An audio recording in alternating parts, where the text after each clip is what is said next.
Estamos de volta com o Band Eleições, já nesta madrugada de terça-feira, hoje falando sobre habitação. Nós estamos recebendo o professor doutor Paulo Romano, que está explicando um pouquinho mais para a gente a questão da habitação. Comigo, o jornalista Robson Monteiro. Robson, pois não. Cláudio, eu queria voltar numa questão, ele falou da mobilidade urbana. É óbvio que quando você vai fazer uma construção, você tem que pensar ao redor daquilo, com o impacto que isso vai causar. E o professor Paulo foi muito feliz. Mas por que os governantes, de uma forma geral, os prefeitos, vereadores, o próprio Poder Judiciário, quando tem o poder de aprovar um loteamento, enfim, né, dentro do seu âmbito, não pensa nisso, simplesmente não se leva em consideração isso? Por quê, professor?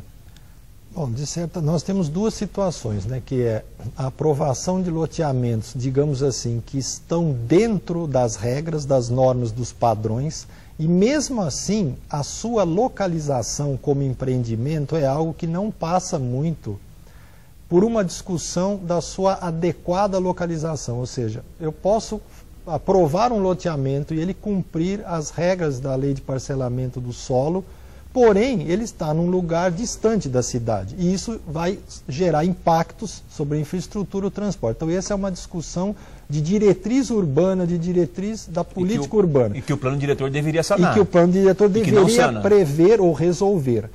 Agora, uma outra coisa... Às vezes, a lei de zoneamento resolve, então, professor. E aí tem uma outra coisa que é um fato, né?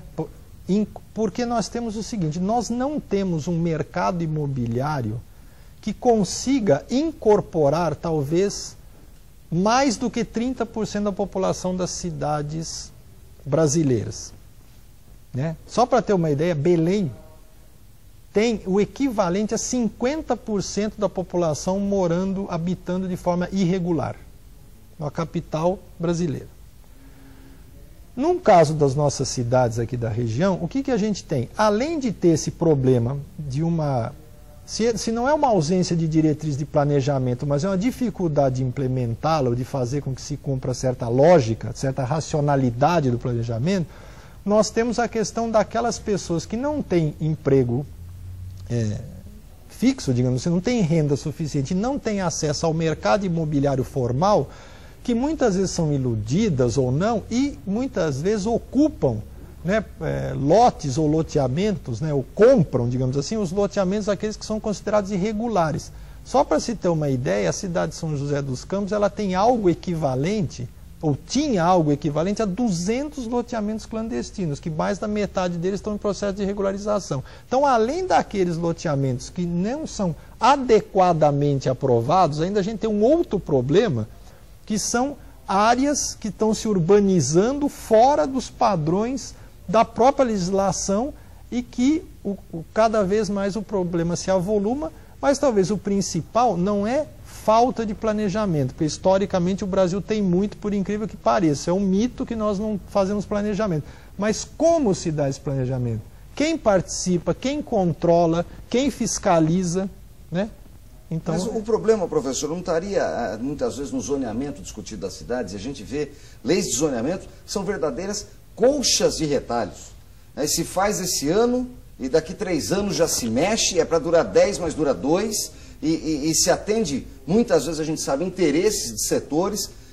Como fazer para que esse zoneamento garanta um crescimento saudável dos municípios? Bom, ou um crescimento, desculpe, Cláudio, um crescimento perene, um crescimento que seja real e que seja por longos e longos anos. Bom, há duas coisas aí, nós não vamos entrar muito nesse mérito, mas já há algum tempo, né, muitos estudiosos de planejamento urbano e regional já têm discutido a validade da ideia do zoneamento, porque isso deriva de um conceito modernista de cidade, da cidade industrial do início da metade da década de 20, do século 20.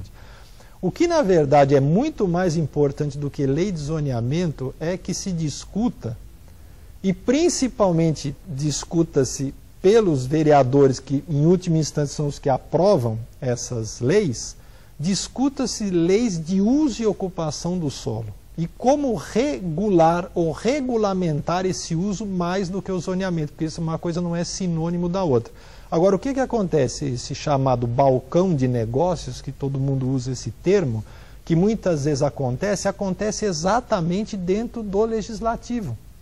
Que por alguns tipos de interesse, às vezes seja mudar zoneamento de uma quadra, para atender interesses X ou Y. Então, assim, eu volto a dizer que é preciso, já que estamos falando de eleição, eu sei que isso não é uma coisa simples, de qualificar e muito, no que se refere à questão da habitação e cidade e transporte, no mínimo, a qualificar o legislativo municipal. E eu acho também, professor, se o senhor me permite, que aí entra a questão também do povo ir e acompanhar. Que muitas vezes o processo legislativo não recebe acompanhamento de parcela da população, só quando há interesses individuais. Que o povo acompanhe sempre, porque cada item de um plano diretor afeta diretamente a cidade como um todo. Agora, uma coisa muito importante em relação a isso que você diz é fazer uma observação que eu acabei de me dar conta lendo uma recente matéria com pequenas entrevistas com os prefeitos da criada região metropolitana do Vale do Paraíba e Litoral Norte. Nenhum deles, nos seus depoimentos, colocou habitação como problema principal. Então, para a população participar, também significa que a cidade está voltada, a cidade, quando eu digo o legislativo e o executivo e também o judiciário, para promover a melhoria dessa condição. Não, e a gente vai falar mais sobre região metropolitana daqui a pouquinho, depois do intervalo comercial aqui no Band Eleições 2012. Não saia daí.